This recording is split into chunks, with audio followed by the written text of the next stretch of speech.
दोस्तों, पूजा पाठ, स्नान ध्यान करना न करना, पर 12 अप्रैल चैत्र पूर्णिमा एवं श्री हनुमान जन्मोत्सव के दिन भूलकर भी यह काम मत करना, वरना माता लक्ष्मी आपसे हो जाएगी, नाराज घर में आएगी।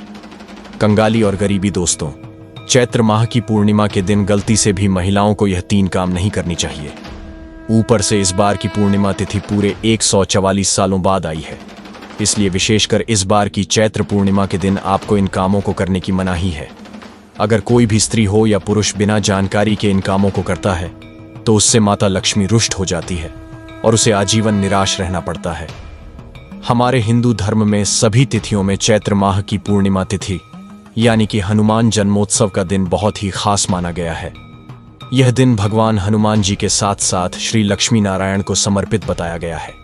यदि कोई भी व्यक्ति इस पूर्णिमा तिथि के दिन यह 7 काम करता है तो उसके दरवाजे से ही माता लक्ष्मी लौट जाती है।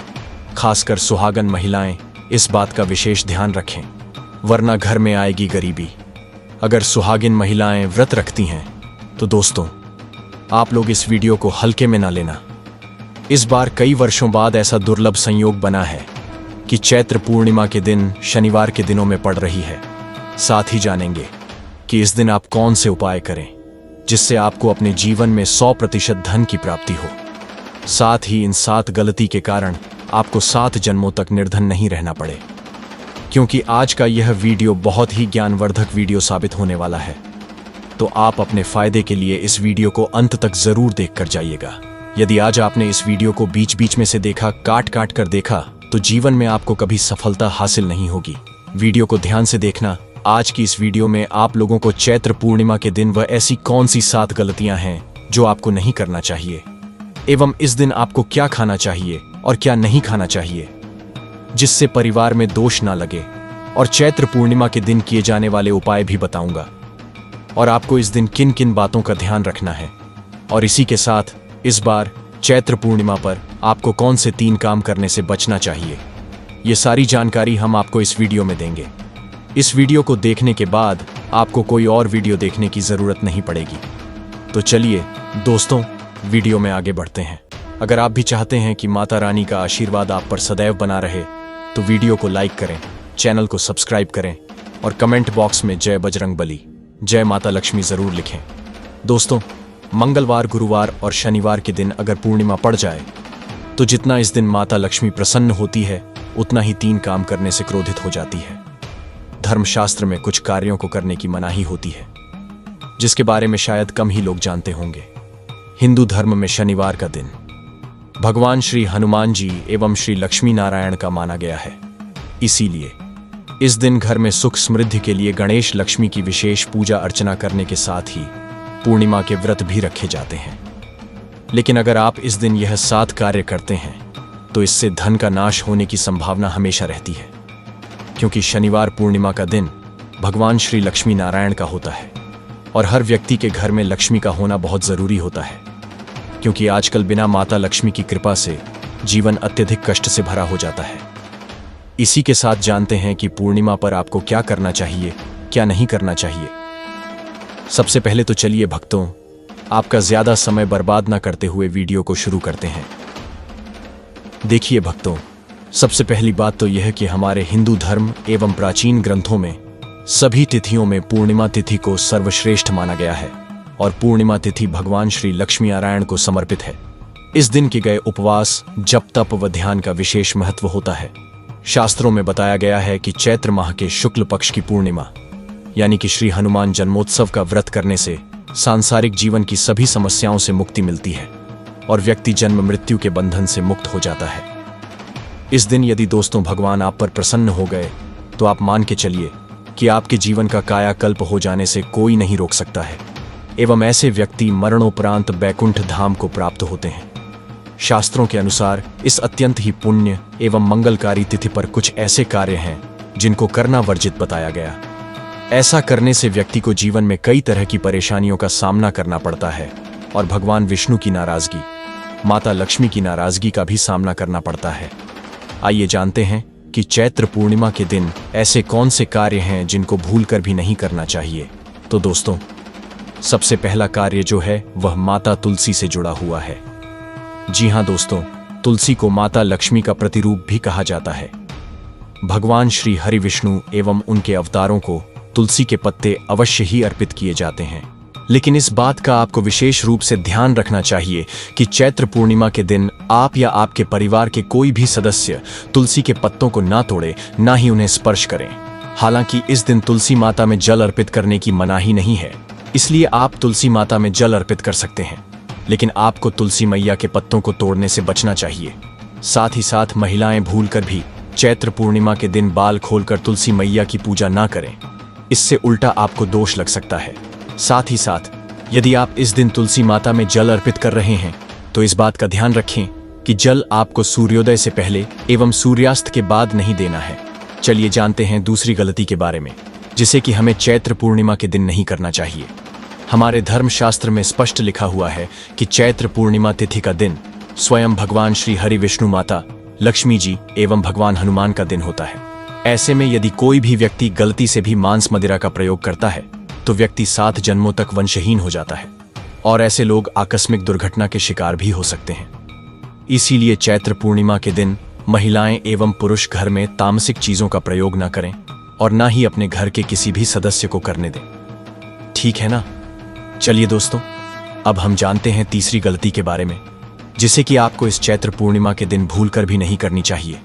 तो देखिए दोस्तों, चैत्र पूर्णिमा के दिन व्रत रखकर भगवान श्री लक्ष्मी नारायण एवं हनुमान जी की पूजा आराधना करने से व्यक्ति को श्रेष्ठ पुण्य फलों की प्राप्ति होती है। लेकिन शिव महापुराण में कुछ खास लोगों के बारे में बताया गया है जो यदि पूर्णिमा का व्रत रख लेते हैं तो इसका खामियाजा उनके पूरे परिवार को भुगतना पड़ सकता है। तो दोस्तों, सबसे पहले पूर्णिमा का व्रत गर्भवती स्त्री को निराहार रहकर नहीं करना चाहिए। इससे गर्भ में पल रहे शिशु पर बुरा प्रभाव पड़ सकता है। यदि व्रत रखना आवश्यक हो तो एक बार अपने चिकित्सक से परामर्श जरूर ले लें। वहीं दोस्तों, दूध पीते बच्चे एवं दवाइयों पर निर्भर बुजुर्ग लोगों को भी पूर्णिमा का व्रत नहीं रखना चाहिए। साथ ही साथ यदि आप महिला हैं और पीरियड्स के दौरान चैत्र पूर्णिमा आ गई है तो ऐसे में आप चाहे तो फलाहार या निर्जला उपवास रख सकती हैं। बस आपको पूर्णिमा की पूजा इन दिनों में नहीं करनी चाहिए एवं ना ही पूजन सामग्री को हाथ लगाना चाहिए। वहीं दोस्तों, पूर्णिमा के दिन आपको अपना मन शांत रखना चाहिए। इस दिन किसी से भी लड़ाई झगड़े या कलह क्लेश नहीं करना चाहिए। पूर्णिमा के व्रत में श्री लक्ष्मी नारायण एवं हनुमान जी की पूजा में काले रंग के वस्त्रों का इस्तेमाल नहीं करना चाहिए। इस दिन पूजन के दौरान लाल या पीले रंग के कपड़ों का प्रयोग करना चाहिए। साथ ही साथ दोस्तों, पूर्णिमा के दिन आपको अपने घर के मुख्य द्वार पर कभी भी जूते चप्पल नहीं रखने चाहिए, झाड़ू भी नहीं रखनी चाहिए। अगर कोई व्यक्ति अपने घर के मुख्य द्वार पर अगर झाड़ू रख देते हैं या फिर चप्पल रख देते हैं तो माता लक्ष्मी तुरंत वापस लौट जाती है और माता लक्ष्मी क्रोधित अवस्था में लौटती है। और जिस घर में मां लक्ष्मी प्रवेश ना करें, ऐसे घर में उनकी बड़ी बहन दरिद्रता प्रवेश करती है। आपने जरूर देखा होगा कि लगभग हर एक मनुष्य अपने घर के मुख्य द्वार पर नींबू और जो हरी मिर्च होती हैं यह टांग करके रखते हैं। लेकिन क्यों रखते हैं? इसको टांगने का कारण क्या है? तो देखिए दोस्तों, नींबू और हरी मिर्च दरिद्रता का आहार है और जब उनको अपना आहार मुख्य द्वार पर ही मिल जाएगा तो उन्हें आपके घर के अंदर आपके रसोई में प्रवेश नहीं करेंगे। इसलिए यह भी कहा जाता है कि पूर्णिमा के दिन नींबू मिर्ची टांगने से दरिद्रता घर में नहीं आती है। आप में से अधिकतर लोग यह भी पूछते हैं, घर में लक्ष्मी क्यों नहीं आती? तो देखिए, जिन घर में लोग महिलाओं का अपमान करते हैं ऐसे घर में कभी भी लक्ष्मी नहीं आती। दूसरा, जिस घर में खंडित मूर्ति की पूजा होती है, अधिकतर लोग जो है खंडित मूर्ति की पूजा करते रहते हैं, लेकिन जिस घर में खंडित मूर्ति होती है वहां कभी भी देवी देवता वास नहीं करते। तो चलिए दोस्तों, अब हम जान लेते हैं कि चैत्र पूर्णिमा के दिन और कौन से कार्य ऐसे हैं जिन्हें आपको नहीं करने चाहिए। तो चलिए दोस्तों, जान लेते हैं कि चैत्र पूर्णिमा के दिन और कौन से 7 काम नहीं करने चाहिए। दोस्तों, नंबर 1, भूल कर भी ना करें। इन चीजों का दान पूर्णिमा के दिन दान पुण्य करना अच्छा माना जाता है, लेकिन इस दिन कुछ चीजों का दान करना शुभ नहीं माना जाता है। इस बार पूर्णिमा तिथि शनिवार को पड़ रही है, जिस वजह से यदि आप इस दिन किसी भी व्यक्ति को दूधी या दूध से निर्मित किसी भी चीज का दान करते हैं तो आपसे माता लक्ष्मी रुष्ट हो सकती है। साथ ही इस दिन लोहा या लोहे से निर्मित वस्तु भी किसी को नहीं देना चाहिए। दोस्तों, अगला तामसिक चीज का दान आपको इस दिन भूलकर भी नहीं करना चाहिए। इससे आपकी कुंडली में माता लक्ष्मी और शुक्र ग्रह का भाव कमजोर हो जाता है। वहीं पूर्णिमा के दिन पति पत्नी को भूलकर भी एक दूसरे से लड़ाई नहीं करनी चाहिए। माना जाता है कि इस मतभेद से बड़ी परेशानी पैदा हो जाती है। पूर्णिमा के दिन ऐसा कोई भी काम ना करें जिससे दाम्पत्य जीवन में परेशानी आ जाए। इसी के साथ दोस्तों, आपको इस पूर्णिमा के दिन काले रंग की वस्तुओं का दान करने से भी बचना चाहिए। महिला या पुरुष किसी को भी नाखून एवं बाल कटवाने एवं बाल धोने से बचना चाहिए। इस दिन बाल धोने से कुंडली में चंद्रमा का भाव कमजोर हो जाता है, जिससे व्यक्ति के आर्थिक जीवन पर बहुत बुरा प्रभाव पड़ता है। लगातार हर पूर्णिमा पर बाल धोने से व्यक्ति कंगाल भी हो सकता है, इसलिए आप ऐसी गलती भूल कर भी ना करें दोस्तों। अगली चीज, चैत्र पूर्णिमा के दिन किसी स्त्री का अपमान ना करें। वैसे तो स्त्री का अपमान केवल एक दिन ही नहीं बल्कि कभी भी नहीं करना चाहिए। माता लक्ष्मी को स्त्री का स्वरूप माना जाता है। ऐसे में अगर आप बात करें चैत्र पूर्णिमा के दिन की, तो इस दिन यदि आप किसी स्त्री को अपमानित करते हैं तो इसे माता लक्ष्मी का अपमान माना जाता है। जिन घरों में महिला का सम्मान नहीं किया जाता है वहां माता लक्ष्मी कभी नहीं आती है। शास्त्रों में कहा भी गया है, यत्र नार्यस्तु पूज्यन्ते रमणते तत्र देवता। मतलब जहां स्त्रियों की पूजा होती है वहां देवता निवास करते हैं। तो इस बात का विशेष तौर पर आप ख्याल रखें। इसके अलावा चैत्र पूर्णिमा के दिन मांसाहार भूलकर भी नहीं करना चाहिए। साथ ही साथ इस दिन अल्कोहल पीने से भी बचना चाहिए। अगर संभव हो तो चैत्र पूर्णिमा के दिन पूर्ण सात्विक भोजन करें। इस दिन मांस मदिरा का सेवन करने से घर में अशांति आती है और माता लक्ष्मी नाराज हो जाती है। चैत्र मास के शुक्ल पक्ष की पूर्णिमा तिथि माता तुलसी और भगवान विष्णु की पूजा के लिए समर्पित मानी जाती है। शास्त्रों में ऐसा वर्णित है कि इस पूर्णिमा तिथि पर माता लक्ष्मी की पूजा करने से और गंगा स्नान, दान पुण्य एवं तुलसी माता की मंजरी से जुड़े इस एक उपाय को करने से साधक को बेहद ही शुभ एवं श्रेष्ठ फलों की प्राप्ति होती है। वहीं जिन भी लोगों के घर परिवार में नेगेटिव एनर्जी का वास है, वैसे लोग इस पूर्णिमा के दिन कुछ बेहद ही खास मगर सरल उपायों को करके नेगेटिव एनर्जी से छुटकारा पा सकते हैं। वहीं धन की प्राप्ति के लिए भी चैत्र महीने में पड़ने वाली इस पूर्णिमा के दिन कुछ विशेष उपाय किए जाते हैं, जिनके बारे में हम आपको आज की इस वीडियो में बताने जा रहे हैं। दोस्तों, 12 अप्रैल चैत्र शुक्ल पक्ष की पूर्णिमा यानी कि चैत्र पूर्णिमा के दिन यहाँ पर करीब 150 वर्षों के बाद अत्यंत दिव्य एवं दुर्लभ संयोग बनने जा रहा है, क्योंकि इस दिन सभी पूर्णिमा में से सबसे बड़ी पूर्णिमा तिथि पड़ने जा रही है। दोस्तों, यह पूर्णिमा इस बार शनिवार के दिन पड़ रही है, जिस वजह से इस पूर्णिमा तिथि का महत्व कई गुना बढ़ गया है। जिस वजह से इस दिन 4 बड़े योगों का निर्माण होने जा रहा है, जो कि है सर्वार्थ सिद्धि योग, अमृत सिद्धि योग, धन लक्ष्मी योग और नारायण योग। और दोस्तों, इन 4 योगों के निर्माण की वजह से इस पूर्णिमा पर भगवान विष्णु और महालक्ष्मी की असीम कृपा बरसने वाली है। और अगर इस दिन आप चुपचाप किसी को बिना बताए तुलसी माता की मंजरी वाला यह उपाय कर लेते हैं, तो आपके जीवन में चल रही सभी समस्याओं का हल संपूर्ण रूप से हो जाएगा। दोस्तों, वैसे तो एक साल में करीब 24 एकादशी आती है, लेकिन चैत्र माह के शुक्ल पक्ष को पड़ने वाली चैत्र माह की पूर्णिमा तिथि सभी पूर्णिमाओं में सबसे बड़ी मानी जाती है।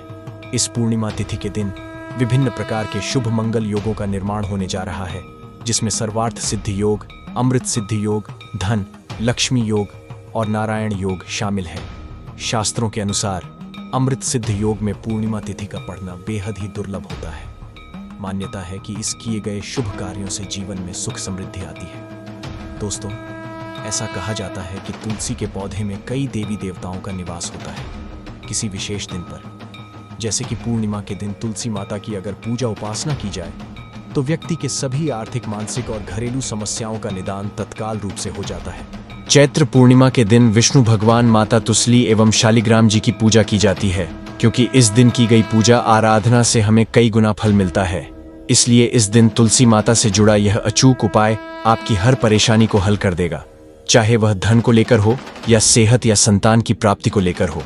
इसीलिए इस वीडियो को बिना भगाए अंत तक देखें, ताकि इस उपाय को करने के बाद आपका भाग्य प्रबल हो जाए, आपके नवग्रह आपका साथ देना शुरू कर दें, आपके घर की बरकत हो, आपके घर की उन्नति हो और भगवान श्री लक्ष्मी नारायण एवं हनुमान जी का आशीर्वाद हमेशा आप पर बना रहे। और अगर आप चाहते हैं कि आपको जीवन की समस्त प्रकार की परेशानी से आपको मुक्ति मिल जाए और श्री लक्ष्मी नारायण जी की कृपा हमेशा आप पर बनी रहे। तो दोस्तों, पूरी सच्ची श्रद्धा और पूरे विश्वास के साथ इस वीडियो को लाइक कर दीजिए और कमेंट बॉक्स में लिख दीजिए जय श्री लक्ष्मी नारायण। और इस वीडियो को आप जितने लोगों तक पहुंचा सकते हैं उतने लोगों तक पहुंचा दीजिए ताकि और भी लोगों का भला हो सके। दोस्तों, मान्यता है कि चैत्र माह के शुक्ल पक्ष की पूर्णिमा के दिन उपवास रखने और पूजा पाठ करने से घर में सुख समृद्धि का वास बना रहता है। वैसे तो हर माह में आने वाली पूर्णिमा तिथि का अलग अलग महत्व होता है। ऐसे ही चैत्र माह के शुक्ल पक्ष की पूर्णिमा को हम साल की सबसे बड़ी पूर्णिमा में से एक के रूप में जानते हैं। श्रीमद् भगवद गीता के अनुसार चैत्र माह को स्वयं भगवान कृष्ण ने सबसे पवित्र बताया है। इस दिन विष्णु सहस्त्र नाम और श्रीमद् भगवद गीता के साथ साथ हनुमान चालीसा के पाठ करने से व्यक्ति को विशेष पुण्य की प्राप्ति होती है। दोस्तों, इस पूर्णिमा का व्रत रखने से मनुष्य को हर तरह के पाप कर्म से मुक्ति मिल जाती है। मान्यता है कि इस दिन पूजा, व्रत, दान आदि धार्मिक कार्य करने वालों पर लक्ष्मी नारायण जी के साथ साथ पितरों की भी विशेष कृपा बरसेगी। इसलिए दोस्तों, आप लोगों को भी इस दिन तुलसी मैया की मंजरी से जुड़ा यह विशेष उपाय जरूर कर लेना चाहिए, जिसके बारे में हम आपको बताने वाले हैं। दोस्तों, तुलसी एक ऐसा पौधा है जिसकी पूजा से बहुत ही चमत्कारी और बहुत ही शीघ्र लाभ प्राप्त होता है। भारतवर्ष में ही नहीं बल्कि संसार के लगभग अधिकांश देशों में तुलसी को पवित्रता की दृष्टि से देखा जाता है। अनेक औषधीय गुणों से भरपूर तुलसी का धार्मिक महत्व भी है। अनेक धार्मिक अनुष्ठानों और तांत्रिक प्रयोग में इसका उपयोग होता है। पुराणों में तुलसी को भगवान विष्णु की पत्नी होने का गौरव मिला है। इसी कारण तुलसी जगत जननी भी है। परमात्मा के अनेक दुर्लभ वरदान में तुलसी को अमृत का प्रतिरूप भी कहा गया है। जहां तुलसी का पौधा लगा होता है वहां ब्रह्मा, विष्णु, महेश यानी त्रिदेव का निवास होता है। और तुलसी की पूजा करने से बड़ा महापाप भी उसी प्रकार नष्ट हो जाते हैं, जैसे सूर्य के उदय होने पर अंधकार नष्ट हो जाता है। शास्त्रों के अनुसार जिन घरों में तुलसी का पौधा होता है उस घर में सुख, शांति और समृद्धि सदैव बनी रहती है। भगवान विष्णु और उनके अवतारों जैसे रामकृष्ण की पूजा और प्रसाद में तुलसी का पत्ता होना सबसे जरूरी माना जाता है, क्योंकि इसके बिना पूजा पूर्ण नहीं मानी जाती है। इन्हीं कारणों से सभी हिंदू परिवारों के घर आंगन में तुलसी का पौधा लगा होना जरूरी हो जाता है। और अगर आपके घर भी माता तुलसी विद्यमान है तो आपको उनसे जुड़े कुछ नियमों के बारे में पता होना अति आवश्यक है। दोस्तों, आप अपने परिवार के सुख, शांति और समृद्धि के लिए इस पूर्णिमा वाले दिन तुलसी मां को चुनरी अवश्य चढ़ाना चाहिए, जिससे आपको माता लक्ष्मी और श्री हरि विष्णु का विशेष आशीर्वाद प्राप्त हो सके। वहीं दोस्तों, कई सारे लोग अक्सर जाने अनजाने में तुलसी के पौधे से जुड़ी कई गलतियां कर देते हैं, जिसका कि उन्हें दुष्परिणाम भी भुगतना पड़ता है। जैसे कि कई सारे लोग अपने घर में तुलसी का पौधा लगा तो लेते हैं, लेकिन तुलसी मां को चुनरी नहीं उड़ाते, जिसके कारण उन्हें फलों की प्राप्ति नहीं हो पाती। हमेशा याद रखें, माता तुलसी को चुनरी अवश्य चढ़ाना चाहिए, क्योंकि तुलसी न केवल एक पौधा है बल्कि यह हमारे मां के समान है। घरों में तुलसी को चुनरी उड़ाकर रखा जाता है, लेकिन इसका ध्यान कुछ लोग ही रखते हैं। आमतौर पर लोग तुलसी को लाल रंग की चुनरी उड़ाते हैं, लेकिन लाल मंगल का रंग है और तुलसी का कारक बुध है। बुध और मंगल मित्र नहीं है। बुध के अनुकूल ग्रह शुक्र और शनि है। इसीलिए तुलसी जी को सफेद, चमकीली, नीली या पीले रंग की चुनरी चढ़ाना अत्यंत शुभ होता है। कई लोग यह भी गलतियां करते हैं कि तुलसी की चुनरी काफी पुरानी हो जाती है या फट जाती है, लेकिन लोग उन्हें बदलते नहीं। चुनरी बदलने के लिए लोग हमेशा एकादशी या पूर्णिमा तिथि का, तो कई लोग तो सीधा तुलसी विवाह का इंतजार करते हैं, लेकिन ऐसा करना बहुत ही गलत है। दोस्तों, जब कभी भी आपको ऐसी चुनरी मां तुलसी को हमेशा उड़ानी चाहिए। बगैर चुनरी के तुलसी माता अच्छी नहीं लगती। तुलसी मां नाराज होती है और आपको फलों की प्राप्ति नहीं हो पाती है। दोस्तों, तुलसी में कई दिव्य शक्तियां विराजमान हैं। जो लोग तुलसी विवाह कराते हैं उन्हें अपने जीवन में कभी कष्ट नहीं आते एवं ऐसे लोगों को स्वर्ग की प्राप्ति होती है। वहीं शालिग्राम और तुलसी का विवाह करने से सारे अभाव, कलह, पाप, दुख और रोग दूर हो जाते हैं। दोस्तों, तुलसी के पास यह चीज कभी न रखें। तुलसी मां होती है क्रोधित। जहां तुलसी का पौधा होता है वहां आपको अपने मुख से कड़वे बोल नहीं बोलने चाहिए। प्रत्येक पूर्णिमा में तुलसी माँ और देवी माता लक्ष्मी को शुद्ध घी का 9 बत्तियां वाला दीपक अर्पित कर उनकी आरती करें। चैत्र पूर्णिमा के दिन ब्रह्म मुहूर्त में उठकर तुलसी में एक सिक्का नए लाल रंग के वस्त्र में बांधकर तुलसी के गमले में गाड़ दें। ऐसा करने से आपके घर में धन समृद्धि का आगमन होने लगता है। धन आने के नए नए मार्ग प्रशस्त होते जाते हैं और घर में से गरीबी और दर्द खत्म होना शुरू हो जाते हैं। क्योंकि तुलसी माँ को लक्ष्मी माँ का वरदान मिला हुआ है, इसलिए धन की देवी माँ लक्ष्मी आपके घर में कृपा बरसाना शुरू कर देती है। चैत्र पूर्णिमा के दिन तुलसी पर कच्चा दूध चढ़ाएं। ऐसा करने से पितृ दोष खत्म होते हैं और आपके पितृ आपसे प्रसन्न होकर आपके जीवन में धन के नए द्वार खोलते हैं और आपके ऊपर असीम कृपा बरसाते हैं। वहीं दोस्तों, पूर्णिमा के दिन तुलसी माता के पौधे में सुहाग का सामान चढ़ाने से घर में खुशहाली आती है। जैसे कि कुमकुम आभूषण, बिंदी, चूड़ियां, लाल साड़ी या चुनरी आदि चीजें तुलसी माता को चढ़ाएं। कच्चा दूध, मिठाई का उन्हें भोग लगाएं। ऐसा करने से तुलसी माता अत्यंत प्रसन्न होती हैं और घर में मां लक्ष्मी का वास होता है। धन प्राप्ति का हमें आशीर्वाद मिलता है। इसी के साथ दोस्तों, आप इस चैत्र पूर्णिमा के संध्या काल में मां तुलसी के पास एक घी का दीपक जरूर जलाएं और उसमें थोड़ा सा सिंदूर डालकर अपनी पति के लंबी आयु की कामना करें। साथ ही साथ इस पूर्णिमा के दिन तुलसी के पौधे में हल्दी की गांठ बांध दें। ऐसा करने से नकारात्मकता ऊर्जा का नाश होता है, साथ ही घर में सकारात्मक ऊर्जा का वास बना रहता है। वहीं वास्तुशास्त्र के अनुसार तुलसी को हमेशा हमें विषम संख्या में रखना चाहिए, इसलिए अपने घर में एक 3 या 5 तुलसी के पौधे रखें। ऐसा करने से समस्त वास्तु दोष दूर होता है। अगर आपके घर में तुलसी का पौधा नहीं है तो इस दिन तुलसी का पौधा घर लाना शुभ होता है। चलिए दोस्तों, अब हम आपको बताते हैं तुलसी की मंजरी से जुड़े उस विशेष उपाय के बारे में। देखिए दोस्तों, तुलसी में जब मंजरी आती है तो इसे समय समय पर हटाना शुभ माना जाता है। शास्त्रों में इस बात का वर्णन है कि तुलसी माता के लिए मंजरी किसी बोझ के समान होती है, इसलिए आपको समय समय पर तुलसी की मंजरी जरूर उतारनी चाहिए। ऐसा करने से पौधे में नई पत्तियां और शाखाएं निकलती रहती हैं और तुलसी पौधे की जीवन शक्ति बनी रहती है। इसे हटाकर आप भगवान विष्णु या श्री कृष्ण को अर्पित कर सकते हैं। साथ ही साथ चैत्र पूर्णिमा के दिन तुलसी की मंजरी की माला बनाकर भगवान बजरंगबली हनुमान जी को अर्पित करने से व्यक्ति को जीवन में चल रही सभी परेशानियों से मुक्ति मिलती है। साथ ही साथ पूर्णिमा वाले दिन तुलसी की मंजरी भगवान भोलेनाथ के शिवलिंग पर जरूर चढ़ानी चाहिए। ऐसा करने से आपको भगवान भोलेनाथ जी का अद्भुत आशीर्वाद प्राप्त होगा। लेकिन दोस्तों, शिवलिंग पर आपको सिर्फ तुलसी की मंजरी ही चढ़ानी है, तुलसी के पत्ते नहीं, इस बात का ध्यान रखें। तुलसी की तरह इसकी मंजरी का भी हिंदू धर्म में विशेष स्थान है। आज हम आपको बताएंगे कि अगर आप इन स्थानों पर तुलसी की मंजरी रखते हैं तो इससे आपकी किस्मत खुल सकती है। हिंदू धर्म में तुलसी का पौधा बहुत ही पूजनीय माना गया है। घर में तुलसी का पौधा लगाने से परिवार के सदस्यों के बीच प्रेम बना रहता है और समृद्धि भी आती है। आप पूर्णिमा के दिन से पूर्व तो तोड़ी गई तुलसी की कुछ मंजरियां एक पीले कपड़े में लपेटकर घर की तिजोरी या पर्स में रख सकते हैं। इससे धन की देवी लक्ष्मी जी की आपके ऊपर कृपा हो सकती है। साथ ही दोस्तों, इस पूर्णिमा तिजोरी में रखें तुलसी की मंजरी। तुलसी की मंजरी को एक लाल कपड़े में बांधकर अपने धन के स्थान आप जीवन भर अमीर रहेंगे या फिर तिजोरी में रख दें। साथ ही इस दिन विधि विधान से की गई पूजा बहुत फलदायक सिद्ध होती है। इसलिए चैत्र पूर्णिमा के दिन अगर आपके घर में तुलसी का पौधा नहीं है तो इस एकादशी के दिन तुलसी माँ को अपने घर ले आए, पर आपको कहीं से तुलसी के पौधे को उखाड़ कर नहीं लाना है।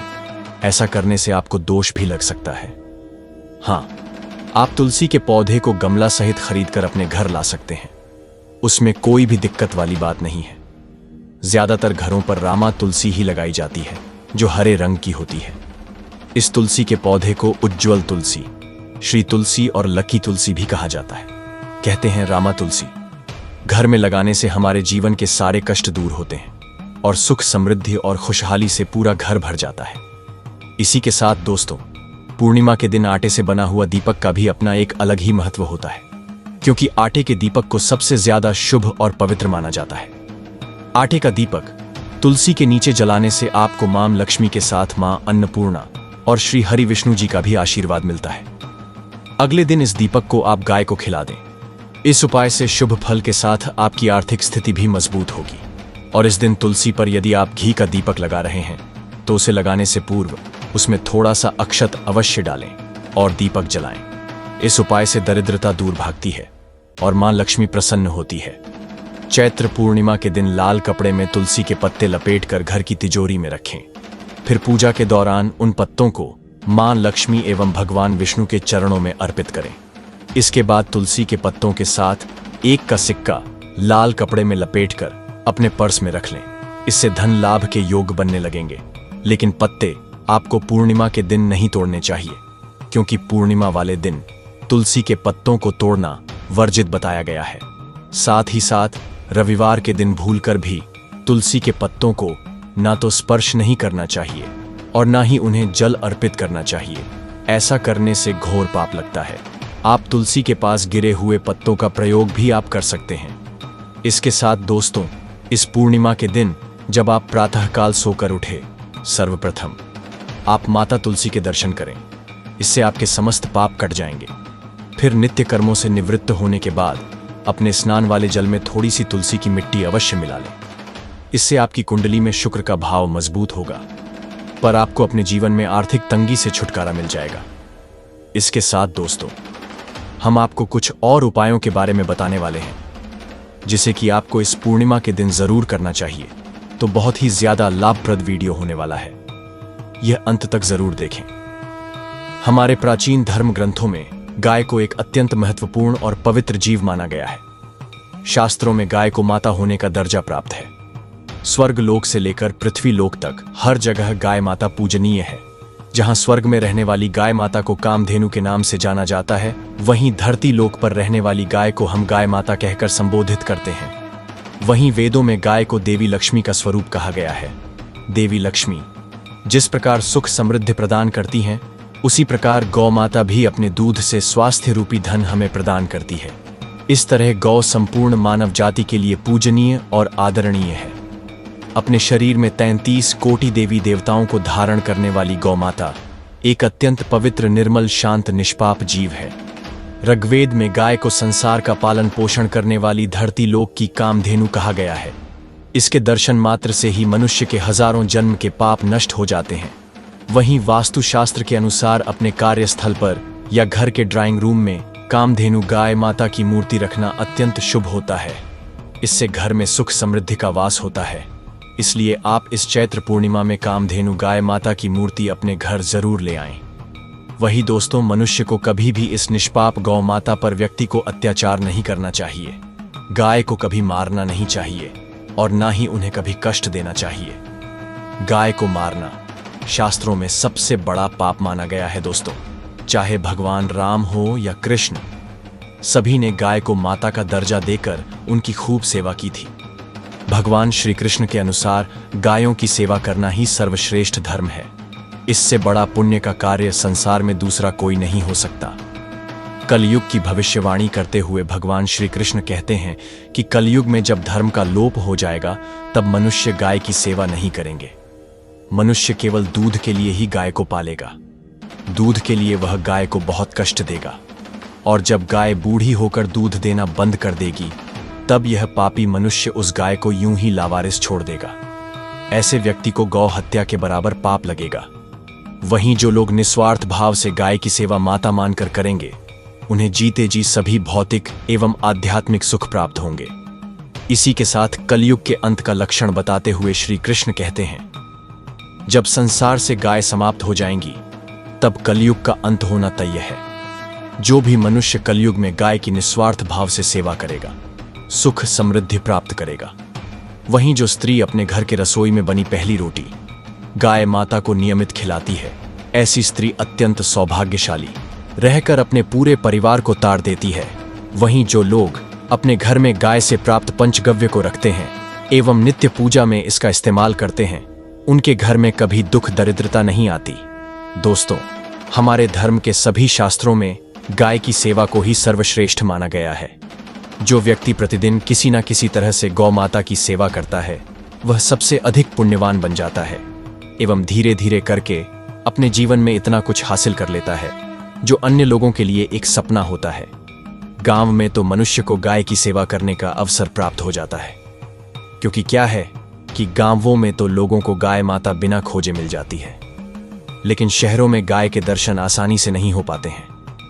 गांव के मुकाबले शहर में जगह कम होने की वजह से लोग अपने घर में गाय माता को नहीं पाल सकते। इसीलिए मनुष्य को गौशाला में जाकर गाय की सेवा करनी चाहिए, अथवा गौशाला के लिए दान धर्म करने चाहिए, है ना। साथ ही साथ व्यक्ति को अपने घर के बच्चों को भी गौ सेवा के लिए प्रोत्साहित जरूर करें। इसके अलावा आप अपने घर में ही गौ माता की मूर्ति रखकर उनकी पूजा जरूर करें। इससे भी माता कामधेनु का आशीर्वाद प्राप्त होता है। शास्त्रों में गाय माता को मां लक्ष्मी का रूप माना गया है, इसीलिए उनकी पूजा करने से दरिद्रता दूर होती है। प्राचीन काल से ही गौ माता की सेवा और संरक्षण करने की परंपरा चली आ रही है। कई ऋषि मुनि अपनी कुटिया में गायों का पालन करते थे तथा राजा महाराज गायों नियमित दान किया करते थे। गायों के दान को सबसे बड़ा दान कहा गया है। गाय का दान करने से सभी जन्मों के पाप नष्ट हो जाते हैं और मनुष्य को मोक्ष की प्राप्ति होती है।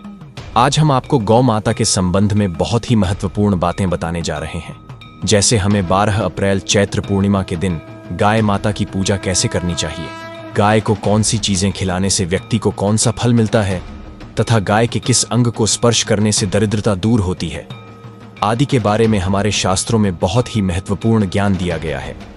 हमारी अत्यंत पूजनीय एवं प्यारी गौ माता के बारे में आप सभी को यह बातें अवश्य जान लेनी चाहिए। इससे आपके जीवन से सभी प्रकार के कष्ट दूर होंगे। वहीं दोस्तों, कई बार ऐसा देखा गया है कि महिलाएं हमारी माताएं बने जाने अजाने में गाय को कुछ ऐसी चीजें खिला देती हैं जिससे मां लक्ष्मी क्रोधित हो जाती है। शास्त्रों में कहा गया है कि यह चीजें गाय को कभी नहीं खिलानी चाहिए। इससे मनुष्य के जीवन में दुर्भाग्य आता है और उसे किसी भी कार्य में सफलता नहीं मिलती है। तो चलिए जान लेते हैं गौ माता के विषय में महत्वपूर्ण नियम एवं प्रभावशाली चमत्कारिक उपाय है जो कि आपकी किस्मत को चमका देंगे। दोस्तों, सनातन परंपरा में गाय, गंगा और गायत्री का बहुत ज्यादा धार्मिक महत्व है। मान्यता है कि गौ माता के शरीर पर 33 कोटि देवी देवताओं का वास होता है। गौ माता की पूजा करने वाले जातक पर इन सभी देवी देवताओं की कृपा बरसती है। गौ सेवा से न सिर्फ इस जन्म के बल्कि पूर्व जन्म के भी सभी दोष दूर हो जाते हैं। पूजा पाठ यज्ञ में गाय से हासिल पंचगव्य का उपयोग जरूर शामिल करें, क्योंकि पंचगव्य के बिना कोई भी पूजा पाठ और हवन सफल नहीं होता। साथ ही दोस्तों, गौ कृपा पाने के लिए प्रतिदिन अथवा महीने में एक बार परिवार समेत गौशाला जाने का नियम जरूर बनाएं और वहां गायों को हरा चारा जरूर खिलाएं। इस प्रथा की शुरुआत आप इसी पूर्णिमा तिथि से ही करें। इससे आपको शुभ फलों की प्राप्ति होगी और साथ ही साथ गौ सेवा और गौ पूजा से आपके सभी 9 ग्रह शांत हो जाएंगे हैं और इनसे जुड़े दोषों का निदान स्वतः ही हो जाएगा। गर्मियों में गौ माता को पानी पिलाएं और सर्दी में गौ माता को गुड़ जरूर खिलाएं। अनेक देवी देवता को अपने शरीर पर धारण करने वाली गौ माता से जुड़े कई शुभ और अशुभ संकेत भी होते हैं। मसलन गाय का दूध दूते समय यदि गाय ठोकर मार दे और सारा दूध बिखर जाए तो अपशगुन होता है। यदि कोई यात्रा पर निकल रहा हो और गाय अपने बछड़े को दूध पिलाती सामने आ जाए तो निश्चित रूप से आप यह बात समझ लें कि जिस यात्रा के लिए आप निकले हैं आपकी वह यात्रा जरूर ही सफल होगी और वह कार्य जिसके लिए आप निकले हैं वह जरूर पूर्ण होगा। यात्रा पर जाते समय बाईं ओर गाय की आवाज आना और रात्रि में गाय की हुंकार बेहद शुभ मानी जाती है। दोस्तों, इसी के साथ गाय के साथ आप भूल कर भी दुराचार ना करें, अन्यथा मिलता है घोर पाप और जीवन भर की परेशानियां बनी रहती हैं। चाहे राम हो या कृष्ण, सभी ने गायों की पूजा की है, उन्हें मां का दर्जा दिया है, तब भी गाय के साथ लोग खराब व्यवहार कैसे कर लेते हैं। गाय दर दर भटकती रहती है, भरपेट लोग इन्हें चारा तक नहीं देते। गाय जब तक दूध देती रहती है तो उनकी सेवा होती है और जैसे ही गाय माता दूध देना बंद कर देती है तो लोग इन्हें लावारिस छोड़ देते हैं सड़कों पर और गलियों में भटकने के लिए। ऐसे में गौवंश जीवों को कोई डंडे मारता है तो कोई पानी डाल देता है, कभी वाहनों की चपेट में आ जाती है तो कभी बीमार होकर हमारी गाय माता दम तोड़ देती है। ऐसे में जरूरत है इन बातों को जानने की। गाय को लेकर शास्त्रों में क्या कहा गया है, गाय के साथ आपको कैसा व्यवहार करना चाहिए। दोस्तों, हमें गाय को कभी भी मारना पीटना नहीं चाहिए। शास्त्र में गाय को माता का दर्जा दिया गया है। गाय को मारने वाला अपनी माता को मारने पीटने वाले के समान पाप का भागीदार समझा जाता है। नरक लोक में वर्षों तक कष्ट भोगना पड़ता है। अगले जन्म पशु योनि में मिलता है। कथा है कि गौतम मुनि ने एक बार गलती से गाय माता को डंडा मार दिया था, जिससे गाय की मृत्यु हो गई थी और इस पाप से मुक्ति के लिए इन्हें वर्षों तक तपस्या करनी पड़ी। भगवान श्री कृष्ण जी ने बैल स्वरूप में आए एक राक्षस का वध कर दिया था, जिससे मुक्ति के लिए भगवान श्री कृष्ण को संपूर्ण तीर्थों को एक कुंड में बुलाना पड़ा और इस कुंड में स्नान से वह पाप मुक्त हो गए थे। दोस्तों, साथ ही साथ जो लोग पानी पी रही गाय को भगाते हैं वे घोर पाप के भागी बनकर नरक भोगते हैं। ऐसा पुराणों में बताया गया है। जबकि जो लोग गाय के लिए प्याऊ बनवाते हैं, उन्हें चारा पवाते हैं, वह भाग्यवान होते हैं। ऐसे लोग घोर पाप से मुक्त होकर स्वर्ग पा जाते हैं और बड़े ही धनवान कुल में जन्म लेकर सुख भोगते हैं।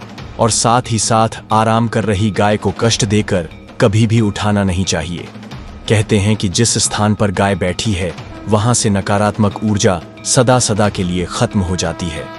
गाय के बैठने की जगह को जो लोग नियमित साफ रखते हैं वह जन्म में किए गए जाने अनजाने में पापों से मुक्ति पाते हैं और गोलोक में स्थान पाते हैं। गाय को डंडा मारकर उठाना, पानी डालकर उठाने से मनुष्य पाप का भागी बनता है और अगले जन्म में उसे दर दर भटकना पड़ता है। और साथ ही साथ शास्त्रों में बताया गया है कि गाय का दूध उसके बछड़े के लिए होता है। गाय के बछड़े से बचा हुआ दूध ही मनुष्य को लेना चाहिए। परंतु कुछ लोग एक बार गाय को दूध लेने के बाद फिर से बछड़े के लिए बचा हुआ दूध भी दूध लेते हैं। ऐसा करना घोर पाप कहा जाता है। ऐसे दूध को दूने वाला और ग्रहण करने वाला दोनों ही पाप के भागी बन जाते हैं। दोस्तों, साथ ही साथ शास्त्रों में कहा गया है कि गौवंश मतलब गाय और बैल के पीठ पर नहीं बैठना चाहिए। इनकी पीठ पर बैठने से महापाप लगता है। ऐसे लोगों को नरक की यातना भोगनी पड़ती है। एकमात्र महादेव के अंश उत्पन्न नंदी ही गौवंश है, जिस पर स्वयं महादेव और महादेवी सवारी करती हैं, क्योंकि नंदी ने स्वयं अपनी इच्छा से महादेव की सवारी बनना स्वीकार किया था। और साथ ही साथ शास्त्रों में गाय के दान को बहुत ही महत्व दिया गया है। गरुड़ पुराण के अनुसार मरणों उपरांत अगर किसी व्यक्ति के लिए गाय दान की जाए तो वह व्यक्ति नर्क की वैतरणी नदी को गाय की पूंछ पकड़कर पार कर लेता है। नहीं तो उस व्यक्ति के लिए स्वर्ग पहुंचना बेहद कठिन हो जाता है। परंतु ऐसी गाय का दान कभी नहीं करना चाहिए जो बूढ़ी और बीमार हो। कठोपनिषद में नचिकेता की कथा भी इस संदर्भ में है कि जिस नचिकेता ने पिता द्वारा बूढ़ी गाय को दान करने पर आपत्ति जताई थी। दूध देने वाली और बछड़े सहित जो लोग का दान करते हैं वह महान पुण्य को हासिल करके स्वर्ग में स्थान पाते हैं। दोस्तों, साथ ही साथ सूर्य चंद्र मंगल शुक्र की युक्ति राहु से हो तो पितृदोष होता है। यह भी मान्यता है कि सूर्य का संबंध पिता से एवं मंगल का संबंध होने के कारण सूर्य यदि शनि राहु या केतु के साथ स्थित हो या दृष्टि संबंधी हो तथा मंगल की युति राहु या केतु से हो तो पितृदोष होता है। इस दोष से जीवन संघर्षमय बन जाता है।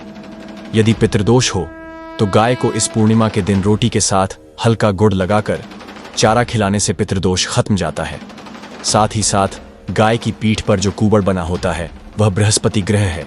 अतः जन्म पत्री में यदि बृहस्पति अपनी नीच राशि मकर में हो या अशुभ स्थिति में हो और सामने से गौ माता आती हुई दिखाई दे तो गौ माता को अपनी दाहिनी ओर से जाने देना चाहिए। आपकी यात्रा जरूर ही सफल होगी और जिस घर में गाय होती है उसमें वास्तु दोष स्वतः ही खत्म हो जाता है। गाय को हमारे संस्कृति में ऐसे ही मां नहीं कहा गया है। जब भी कभी हमारे घर पर कोई नकारात्मक ऊर्जा हावी होती है या हमारे घर में घुसने का प्रयास करती है, सर्वप्रथम गाय माता ही उसे महसूस कर पाती है और गाय माता अपने ऊपर उस नकारात्मक ऊर्जा को लेकर परिवार के सभी सदस्यों को सुरक्षित करती है। जैसे एक माँ अपने बच्चों का ख्याल रखती है, ठीक उसी प्रकार से गाय माता भी हमारी रक्षा ही करती हैं। और साथ ही साथ आपको बता दें कि गाय के लिए आप प्रतिदिन ताज़ी रोटी ही बनाएं। है ना, मतलब कि गाय के लिए अगर आपने रोटी बनाई है तो कोशिश करें कि उस रोटी को आप तुरंत ही गाय को दे दें। अगर आप उस रोटी को रख दें और उस रोटी को अगले दिन देंगे तो वह रोटी बासी मानी जाएगी। गाय को कभी भी बासी रोटी ना दें। इससे घर में नकारात्मक ऊर्जा वास करती है और जो भी काम आपके बनने वाले होंगे वह काम भी आपके बिल्कुल भी नहीं बनेंगे। इससे आपके घर में हमेशा दर्द का वास रहेगा और आप जिस भी काम को करेंगे उस काम में आपको हमेशा असफलता ही हाथ लगेगी। इसीलिए कोशिश करें गाय को रोजाना ताज़ी रोटी बनाकर खिलाएं और रोटी को बिल्कुल ना रखें। बांसी रोटी गाय को ना दें। तुरंत थोड़ा सा आटा मढ़कर रोटी बनाकर गाय माता को खिलाएं और साथ ही साथ सड़ी गली चीजें गाय को नहीं खिलानी चाहिए। घर में कोई फल है, कोई सब्जी है, सड़ जाए तो लोग क्या करते हैं? गाय को देते हैं, है ना? ऐसा आपको भूल से भी नहीं करना चाहिए। ऐसा करने से यदि आप गाय को खिलाते हैं तो आप पाप के भागी बन जाते हैं। आप बिल्कुल सड़ी गली चीजें गाय को ना खिलाएं और साथ ही साथ इस चैत्र पूर्णिमा के शुभ अवसर पर आटे की 11 लोई बनाकर उनके ऊपर हल्दी लगाएं। इसके बाद गाय को खिलाएं। हर एक लोई को खिलाते समय आप ओम नमो भगवते वासुदेवाय का जाप मन ही मन जरूर करें। सिर्फ ऐसा करने से ही आपके जीवन में खुशियां ही खुशियां होंगी। और इस बार पूर्णिमा के शुभ दिन पर आप 7 बार गाय की परिक्रमा भी कर लें तो आपके समस्त काम होंगे। और इस पूर्णिमा पर साथ ही साथ आप गाय को जब भी रोटी दें, रोटी पर या तो आप थोड़ी हल्दी लगा लें या थोड़ा गुड़ रख लें। अगर गुड़ ना हो तो आप थोड़ा घी रख सकते हैं। दोस्तों, गाय को कभी भी सूखी हुई रोटी ना खिलाएं। सूखी हुई रोटी का मतलब गाय को रोटी खिलाएं, उस पर कुछ ना कुछ रखकर खिलाएं। हल्दी रख लें, गुड़ रख लें, मिश्री, घी या जो भी है आपके पास उसे रख लें। मतलब खाली नहीं खिलानी है।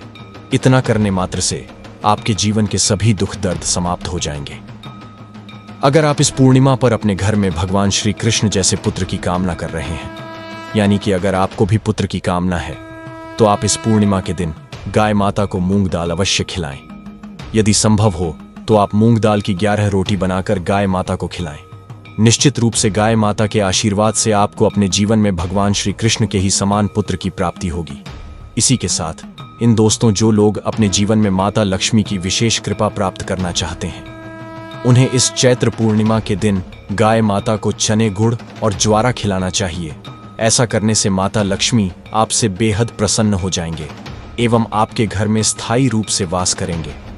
जय लक्ष्मी माता की जय। गौ माता की। दोस्तों, आपको जानकारी अच्छी लगी हो तो हमारे दिव्य ज्ञान दर्पण चैनल को सब्सक्राइब, लाइक, शेयर, कमेंट जरूर करें।